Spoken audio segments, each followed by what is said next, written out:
Baiklah, Assalamualaikum warahmatullahi taala wabarakatuh dan juga salam sejahtera. Hari ini kami akan membentangkan 7 langkah untuk mendaftar perniagaan di Sabah melalui SSM. Apa itu SSM? SSM adalah Suruhanjaya Syarikat Malaysia. Saya Muhammad Zainal Hakim bin Abdus, memegang nombor matriks 07 DKA 24F1075 akan membentangkan perkara yang pertama. Perkara yang pertama adalah tentukan jenis perniagaan. Pilih jenis pendaftaran sama ada milikan Assalamualaikum dan selamat pagi. Nama saya Iman Ashraf bin Lamsan, nomor matriks 07 DKA 24 F1010. Saya akan teruskan dengan langkah yang kedua, iaitu sediakan nama perniagaan. Pilih nama yang sesuai dan semak ketidaksediaan di portal SSM e-Name Search. Okey, untuk langkah ketiga iaitu daftar akaun di portal SSM EasyBiz. Okey, untuk langkah ketiga ni kita perlu mendaftar akaun di portal SSM EasyBiz ni melalui laman web easybiz.ssm.com.my.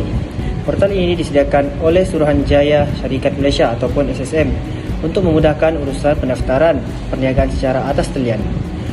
Selepas terdaftar, SSM perlukan pengesahan identiti kita. Proses pengesahan ini hanya dilakukan sekali sahaja di kaunter SSM. Jadi, bila sudah sah, untuk urusan seterusnya kita tidak perlu lagi ke kaunter. Cukup guna portal EasyBiz secara online je.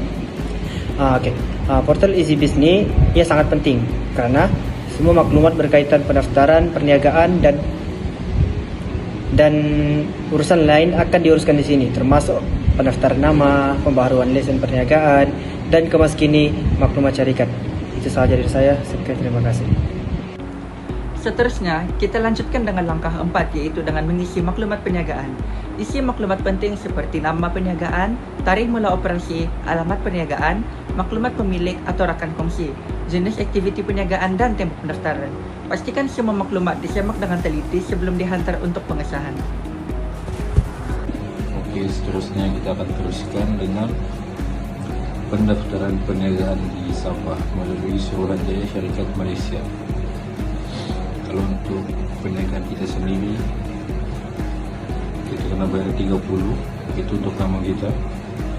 Kalau nama perdagangan pula 60. Kalau nama syarikat, iuran asas bermula RM1,000, dia meningkat mengikut modal saham.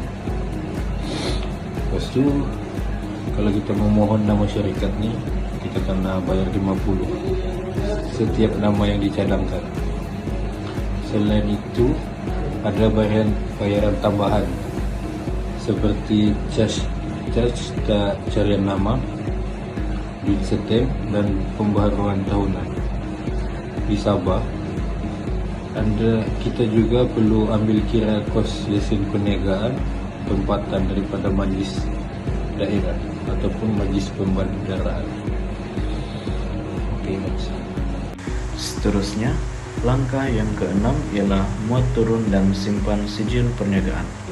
Setelah pendaftaran perniagaan kita diluluskan oleh SSM, langkah seterusnya adalah memuat turun sijil perniagaan.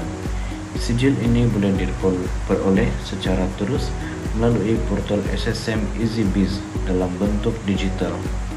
Dokumen ini sangat penting kerana ia menjadi bukti rasmi bahawa perniagaan kita telah berdaftar secara sah dengan kerajaan.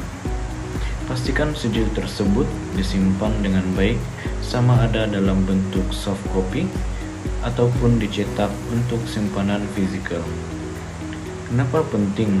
Kerana sijil ini biasanya akan diminta apabila kita ingin membuka akaun bank syarikat, memohon lesen perniagaan daripada pihak berkuasa tempatan ataupun berurusan dengan agensi kerajaan dan pihak swasta. Secara ringkasnya, tanpa sijil ini perniagaan kita dianggap belum berdaftar secara rasmi. Okey, untuk seterusnya mohon lesen dan permit berkaitan. Okey, sebelum memulakan operasi perniagaan, usahawan perlu mendaftar dengan pihak berkuasa tempatan atau PBT. Contohnya untuk dalam Sabah ni rumusnya lagi untuk dekat sabar dengan KK ni. Kalau usahawan mau berniaga, dia kena mohon di pejabat DBKK, Dewan Bandaraya Kota Kinabalu. Pendaftaran ini penting supaya perniagaan yang dijalankan secara sah dan mematuhi undang-undang. Selain daripada itu, usahawan juga perlu memohon lesen perniagaan yang bersesuaian dengan jenis perniagaan yang dijalankan. Contohnya, kalau apa yang dia jual tu, apa yang dia mohon di lesen jualan tu, samalah apa yang dia jual nanti. Contoh, kalau dia jual kuih muih, dia mohon lesen untuk menjual kuih muih, maka nanti untuk dia mau berniaga, dia kena jual kuih muih juga lah. Dia tak boleh jual lain daripada apa yang dia mohon lesen tu. Okay, seterusnya, lesen ini berfungsi sebagai kebenaran rasmi untuk beroperasi serta menggalakkan untuk mengelakkan daripada dikenakan tindakan ataupun denda oleh pihak berkuasa.